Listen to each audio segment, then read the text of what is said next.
Hello everybody and welcome to another one of our leadership training videos. In these leadership training videos, what I do is I take you through a few minutes just sharing with you my ideas on what the core elements of leadership are that you need. So the leadership traits, the leadership skills, the leadership abilities for you to become a more effective leader. Whether you're a leader today or you want to be tomorrow or in the future, you're in the right place. Now, if you're an entrepreneur or you have your own family, this will be also of value to you as well as you see what the core skills and elements are that are needed.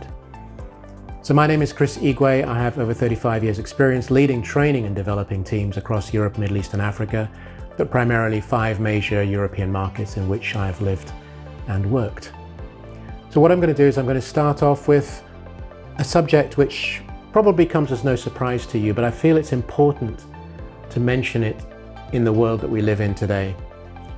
The core elements of leadership are encapsulated in here, especially in a time like today: flexibility, awareness, and agility. Now, I don't think it matters what size of business you are, but that said, the smaller the business, the more capable perhaps you are of fulfilling or achieving several of these, because as I say, they are the 3 very important keys today. There are other keys that are important, but for today's conversation, these are the ones that I want to highlight. Why do I want to highlight them? Well, I think firstly because, as I said, it's not about the size of the company. It's about your ability as the leader, whether you're the CEO or you run a particular division or you run a particular part of the business or you run a geography in particular, you can influence in the same way what can happen here. And I'll explain what I mean by that. So flexibility, agility and awareness is today's conversation. So first of all, when we talk about flexibility, what do I see as that? What does that mean? Well, it's flexibility, first of all, in relation to your team or teams and the individuals in those teams. Let me give you an example. In today's world, where we use a lot of Zoom or people geographically live in different places and work online, how have the working environments of the people that you lead in the teams, how have those changed? What impacts has their life have, or what does it have today compared to what they might have had before? So you'll need to look at flexibility around your team or your teams. Are you going to allow work from home? If corporately work from home stops or isn't allowed anymore, are there individuals that you absolutely want to keep, but for different reasons, whether family, whether children, whether parents, they have an issue of being able to come back into the office, but they're very important members of your team. How are you going to play around with that? How are you going to deal with that? So the team members themselves, or those you lead, you have to look at them as individuals and see what has changed or is changing in their life. How flexible can you be around your team?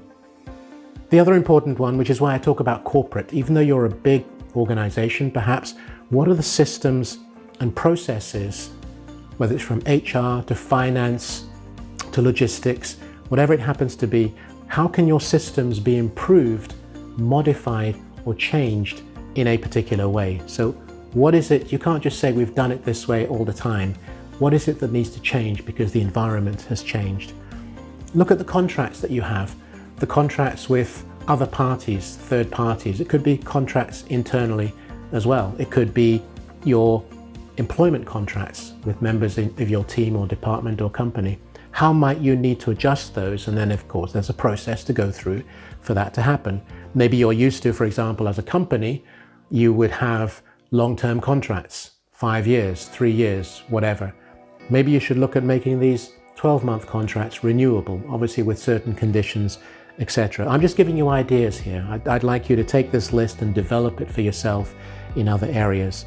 It could be that with regard to your suppliers, you no longer want to or can use the same suppliers, or you want to widen the range of suppliers that you use, and maybe contractually you are tied to these guys and you may have to go back and renegotiate contracts with them.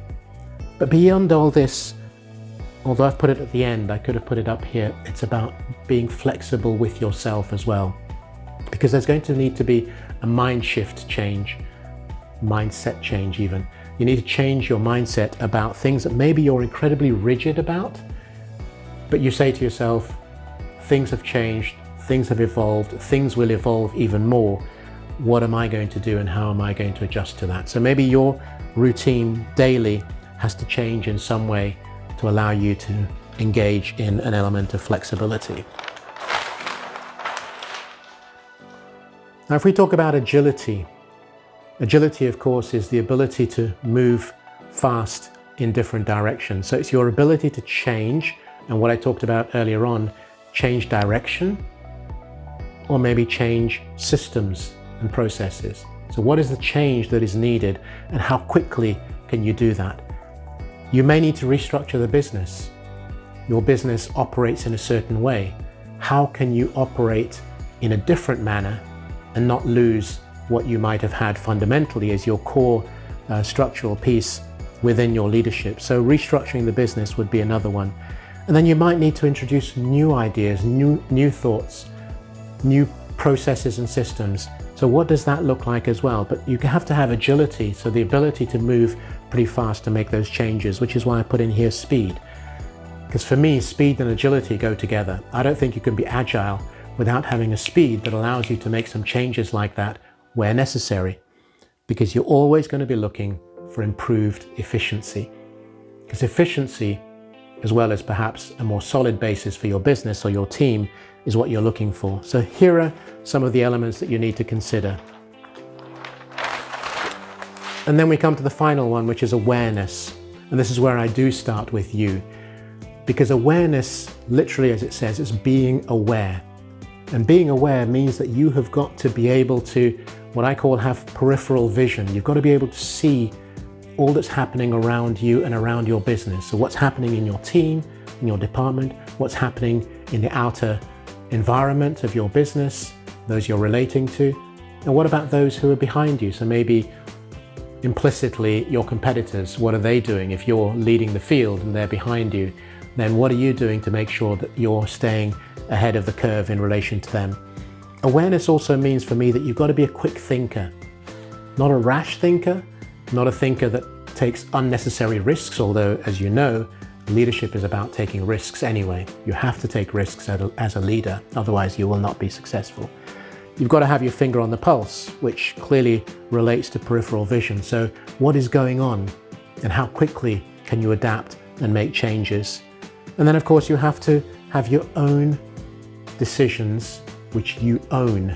So they're your decisions and you own those decisions in terms of the changes that you're going to make to create that environment that incorporates flexibility, awareness, and agility. So whatever you do, I'd like to encourage you to look at that and see, how flexible am I? Am I aware of what is going on around me? Am I paying enough attention? And awareness is not just about you seeing, but sourcing it from other people, your peers, outside the business or within the business. What are they seeing? What's going on? What's happening? You can't be on all fronts all the time. That is not the expectation of being a leader. You are there to drive things forward based on decisions that are made, and you have participated or directed those decisions. So I hope this has resonated with you, left you with some thoughts and ideas, given you some further insights into what I consider three very important elements in our world today that we live in, whether business or otherwise: flexibility, awareness, agility, or flexibility, agility, awareness, whichever order you want it to be in. So thank you for watching and listening. I look forward to speaking to you again. In the meantime, please feel free to like, share, comment, and subscribe to the channel so you know when other videos are becoming available. Thank you.